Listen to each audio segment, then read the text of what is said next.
À partir de cette semaine, on lance un concours sur Instagram et sur TikTok pour gagner 1 heure d'accompagnement immobilier. On fait le point sur votre projet immobilier, sur vos objectifs. Donc pour participer au concours, il faut s'abonner, liker et identifier 2 de vos potes ou connaissances qui sont intéressés de près ou de loin par l'immobilier, qui ont un projet en cours et qui souhaitent être accompagnés.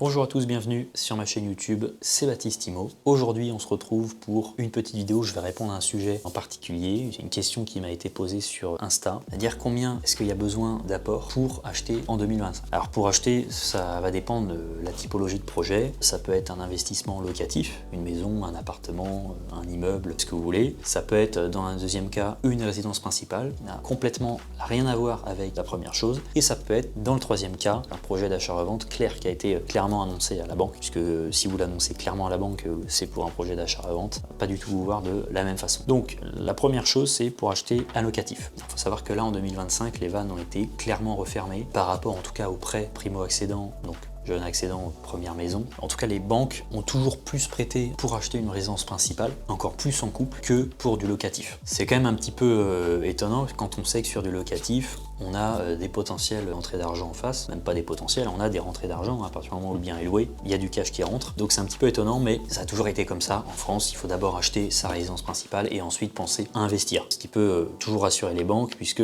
je vois là dans les dossiers clients qu'on fait, les clients qui ont déjà une résidence principale, les dossiers passent beaucoup plus facilement et beaucoup plus rapidement. Sans forcément prendre en garantie la résidence principale, ça passe toujours beaucoup plus facilement parce qu'ils considèrent que la personne est déjà installée, elle a une RP, c'est stable, on peut passer un deuxième projet. Que les banquiers, les banques en général considèrent que la personne qui commence par un investissement locatif, c'est quelqu'un qui n'est pas posé, qui sait pas forcément ce qu'il veut, ou on ne sait pas où il va finir, on ne sait pas où il va acheter sa résidence principale, et ils aiment pas trop. Après ça dépend des banques, il y a des banques qui ne financent pas du tout les gens qui n'ont pas de résidence principale, c'est-à-dire qu'ils ne sont pas propriétaires de leur RP. C'est un petit peu étonnant. Après voilà, c'est les politiques bancaires et qui ont été vraiment renforcées là en 2025. Il y a eu une baisse de taux, ça on l'a bien vu sur les dossiers, une baisse de taux, là on est entre 3,12, 3,15 jusqu'à 3,50 pour des dossiers qui sont beaucoup moins bons, mais c'est pas pour autant que les banques prêtent plus facilement. Voilà, c'est pour ça qu'il faut bien réfléchir avant de se lancer dans un projet locatif. Est-ce que vous commencez par une RP? Est-ce que vous commencez par un locatif, petite maison, immeuble, etc. Et ce qui suit derrière, c'est vraiment le type de statut avec lequel vous allez acheter votre investissement locatif. Parce que là, le premier point, c'est le locatif. Donc si vous commencez par acheter un appartement, une maison pour faire l'investissement immobilier avant d'acheter votre RP,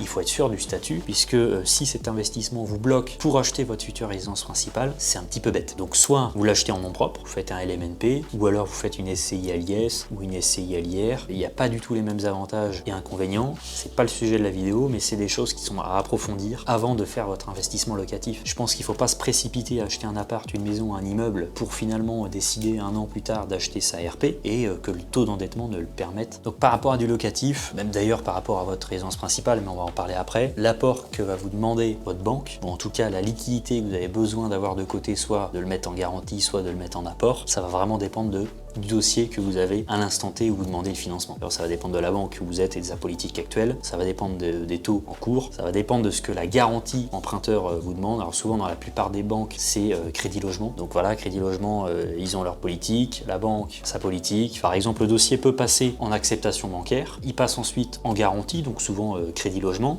et Crédit Logement peut dire, bah ok, vous avez accepté, mais moi il me faut plus d'apport, ou alors il me faut telle ou telle garantie, parce que le dossier il a telle subtilité, parce qu'il est placé à tel endroit, parce que l'acheteur il est trop jeune ou il est trop vieux, enfin voilà, donc c'est pas parce qu'on a déjà un préaccord bancaire que la garantie va suivre. Alors si la garantie ne suit pas, souvent la banque ne suit pas, ils s'embêtent plus vraiment à mettre forcément des hypothèques, ils ont le choix s'ils veulent, s'il n'y a pas de garantie à suivre, ils mettent une hypothèque sur le bien, ou des fois ils peuvent mettre les deux, mais ça dépend des cas. C'est-à-dire que ça c'est très volatile et ça dépend surtout de chaque cas, c'est très indépendant par rapport à vous, votre situation, le dossier, où est-ce qu'il est placé, donc la localisation de l'opération, ça dépend de beaucoup de choses. Ensuite par rapport à la résidence principale, c'est quand même beaucoup plus flexible. On va dire que l'État met en place des choses intéressantes pour l'achat de résidence principale, encore plus pour les primo-accédants. Alors un primo-accédant, c'est pas forcément quelqu'un qui achète pour la première fois une maison, une personne ou un couple. Un primo-accédant, c'est quelqu'un qui n'a pas été propriétaire au cours des 2 dernières années. Donc on peut être primo-accédant à 40 ans alors qu'on a déjà eu 4 maisons. Et l'avantage en tant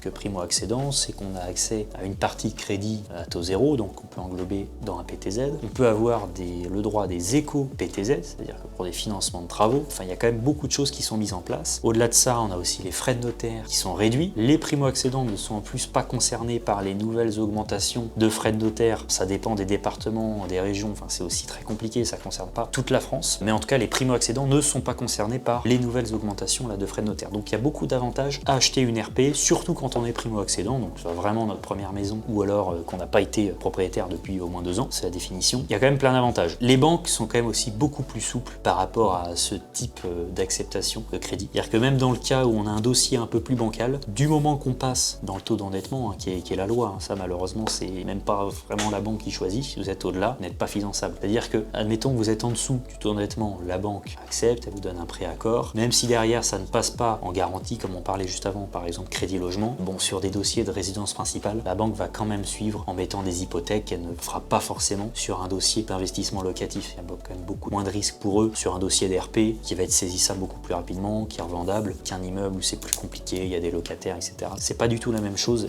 ni la même gestion pour eux. Le financement de la RP, ça fait aussi partie de leur politique commerciale. Quand ils ont un client depuis plusieurs années, 2 ans, 3 ans, 5 ans, 10 ans, c'est compliqué pour un conseiller bancaire de refuser ce type d'opération à un client qui a une situation correcte qui lui permet d'avoir un crédit ou d'acheter une RP. Donc en soi, l'achat de la RP, c'est quand même beaucoup plus flexible et on en vient à l'apport, ou en tout cas à la liquidité nécessaire. Alors la norme en ce moment, c'est un petit peu 10%, c'est un tout petit peu moins que le financement du locatif parce qu'ils considèrent qu'il y a moins de risques. Maintenant, il y a des gens qui se font financer avec quasiment 0 apport. Alors on parle de 0 apport, simplement le financement des frais d'agence, frais de notaire, mais la plupart des banques demandent quand même de l'apport pour se sécuriser, pour montrer qu'on a un pied dans le dossier, etc. Il y a beaucoup moins de financements qui étaient appelés les financements à 110% là en 2025 qu'il y avait en 2021, 2022 ou même 23, juste avant l'augmentation des taux. Et puis ensuite, en troisième partie de vidéo, on a le fait de se faire financer pour réaliser une opération d'achat-revente. Alors ça, c'est encore un tout autre sujet, c'est très compliqué, puisqu'en fait, pour réellement faire une opération d'achat-revente, il faut être considéré par la banque comme professionnel de l'immobilier. C'est-à-dire que vous avez la petite case qui est cochée chez eux et vous êtes un pro de l'immobilier. Alors, il y a deux choses, c'est pas parce qu'ils vous demandent d'être un professionnel de l'immobilier que forcément vous avez déjà 50 logements en parc. Pas du tout, parce que réaliser une opération de marchand de biens, ça n'a rien à voir avec le fait d'être gestionnaire locatif et d'avoir investi dans des biens immobiliers que vous louez. Ça n'a rien à voir. Vous pouvez aussi commencer de zéro, aller voir un expert comptable, monter un prévisionnel qui tient la route, avoir un emplacement qui tient la route et aussi un engagement financier qui tient la route, c'est-à-dire que vous avez besoin d'un financement à 500 000 euros, si vous apportez, c'est-à-dire entre 15 et 20% généralement pour de l'achat-revente, tout le dossier tient la route, est monté, c'est validé par un expert comptable qui a déjà des clients qui font potentiellement de l'achat-revente ou des opérations immobilières comme ça. Bon, la banque va quand même vous prendre au sérieux et vous orienter vers le service dédié qui gère les opérations de promotion et d'achat-revente de marchands de biens. Toutes ces opérations-là ne sont pas financées en agence. C'est-à-dire